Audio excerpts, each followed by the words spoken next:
Les mêmes qualités que pour un autre journaliste. Il faut être curieux et avoir du talent. Le reste, ça sert à rien. Tous dans la même équipe, mais comme les footballeurs, ils jouent quand même chacun leur partition. Déjà le réveil, c'est toujours très compliqué de réveiller un journaliste de sport parce que souvent il s'est couché très tard. Et puis évidemment, quand on travaille en presse écrite, c'est le moment du bouclage à l'équipe. On a des bouclages assez tardifs puisque en gros on boucle jusqu'à minuit 15 et on peut repiquer, c'est-à-dire reprendre des infos jusqu'à minuit 45.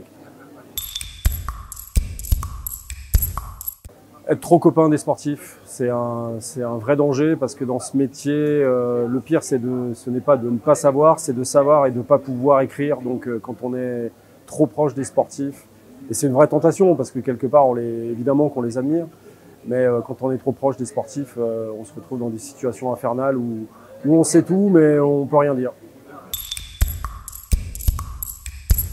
Un des moments qui m'a le plus marqué dans ma carrière et dans ma vie, c'est le moment où on a vu Mohamed Ali allumer la flamme malgré la maladie de Parkinson. C'était une surprise.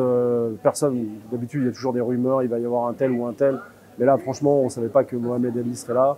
Et vu son histoire avec les JO, vu son histoire avec les États-Unis, vu sa maladie, les efforts qu'il avait l'air de faire rien que pour soulever cette torche, c'était un moment d'une émotion incroyable. J'espère qu'on vivra un moment au moins aussi émouvant à Paris.